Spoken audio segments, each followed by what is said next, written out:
Independente de ser religioso ou não, certamente você sabe que onipresença é a capacidade de estar em todos os lugares ao mesmo tempo. No entanto, a transformação digital tornou possível que esse atributo divino da teologia se aplicasse aos dispositivos conectados na internet. Esse é o conceito da ubiquidade, que também é chamada da terceira era da computação, segundo o cientista da informática Mark Weiser. A título de curiosidade, as outras duas eras das outras duas eras da computação que ele diz, são a era dos mainframes e a dos PCs. Uma afirmação interessante do Weiser é que ele diz o seguinte: as tecnologias mais profundas são aquelas que desaparecem. Elas se entrelaçam com o cotidiano até que se tornem indistinguíveis do nosso dia a dia. E como nós podemos observar no cotidiano, é justamente isso que vem acontecendo com a computação.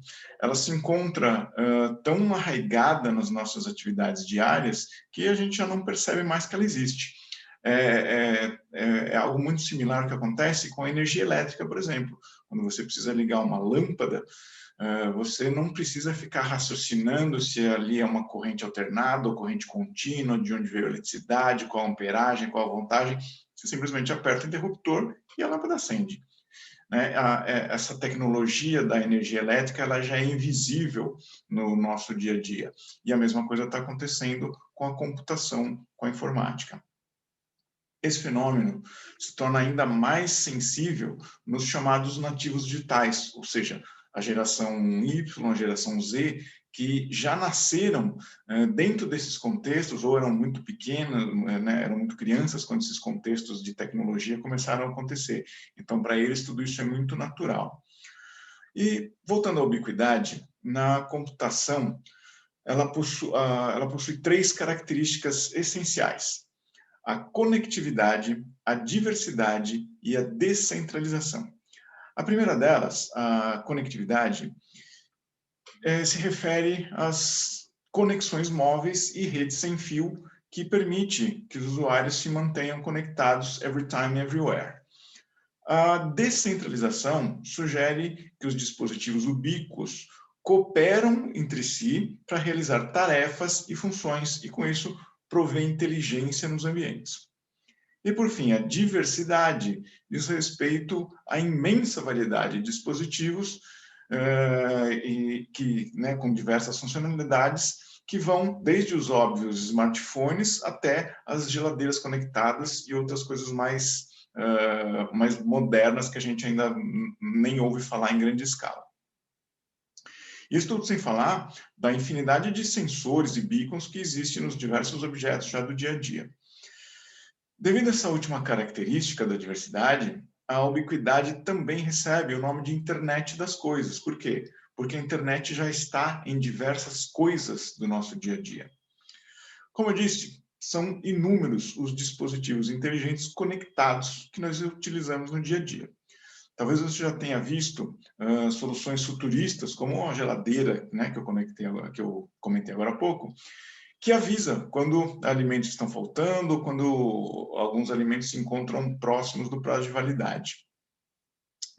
Os mesmos sistemas de gerenciamento de casas também responsáveis pelo controle de tarefas, como irrigar o jardim, acender lâmpadas em determinado horário, ativar uma série de aparelhos eletrodomésticos, enfim.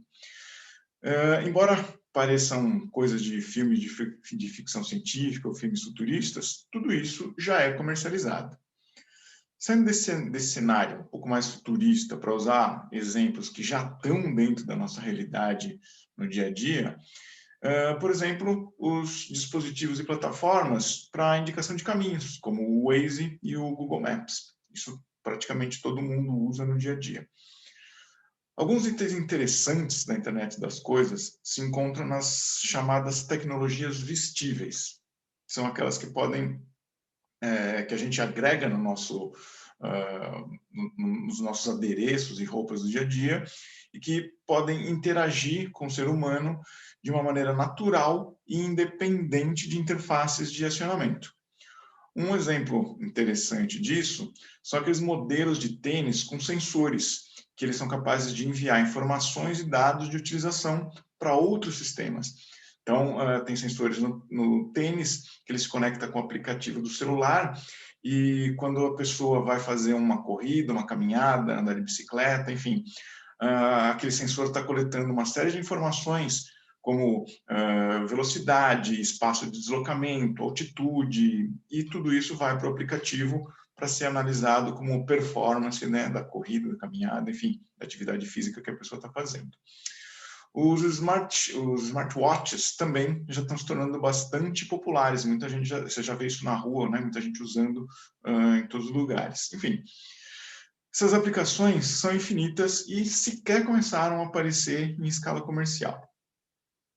Embora a ubiquidade proporcione soluções e funcionalidades extremamente práticas, ela ainda enfrenta alguns desafios nesse momento que ela está começando a ser disseminada, né? Talvez a questão mais sensível seja a privacidade e a segurança de informação. Afinal, esses temas já são pouco compreendidos de maneira geral pelas pessoas. Quando utiliza um aplicativo como o Waze, por exemplo, o usuário concorda em fornecer suas informações de deslocamento em tempo real. Essa é a premissa mais óbvia do aplicativo, né? Sem isso ele nem funcionaria. Mas, por outro lado, a Google armazena todos esses dados do usuário. Ele sabia exatamente como, quando e onde os usuários estiveram. Então, veja bem que o uso mal intencionado desses dados, ou até um vazamento desses dados, pode levar a consequências muito, muito sérias para aquele usuário. Isso leva a outro ponto importante sobre a utilização da internet das coisas, que é a educação das pessoas sobre a real amplitude do que fazem essas tecnologias, né? Os nativos digitais, por considerarem as tecnologias transformadoras tão naturais, eles sequer se preocupam com o que acontece por trás dessas tecnologias. Da mesma forma, muitas pessoas mais velhas, para as quais essa tecnologia é um intrincado quebra-cabeças, elas também não têm interesse em entender o funcionamento disso. E aí, nós temos um contingente enorme de pessoas utilizando dispositivos sem saber dos perigos que a má utilização ou descuido podem provocar para si próprios. Olha só, eu não estou dizendo que essas tecnologias sejam do mal, ok? Elas possuem perigos intrínsecos, assim como tantos objetos analógicos. Então, por exemplo, um martelo possui perigos intrínsecos se ele for mal utilizado, né? Só que esses perigos intrínsecos no martelo já são muito perceptíveis pelas pessoas, enquanto que um vazamento de dados, nem tanto.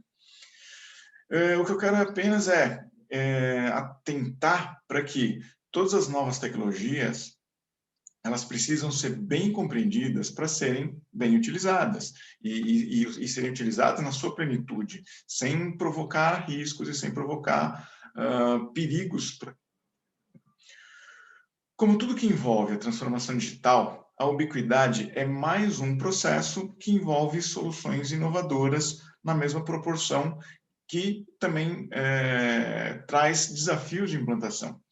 O assunto é muito amplo. O meu objetivo aqui nesse vídeo é que você entenda o conceito e comece a exercitar a sua criatividade sobre como isso pode ser aplicado nos seus negócios, como todos esses recursos de internet das coisas podem ser levados para o seu negócio. Se você gostou desse vídeo, eu te peço para curtir, compartilhar, e né, outras pessoas podem se interessar, outras pessoas do seu círculo podem se interessar por esse assunto também. E no canal do YouTube, no meu blog, tem muitos outros conteúdos similares sobre essas mega tendências da transformação digital. E até a próxima.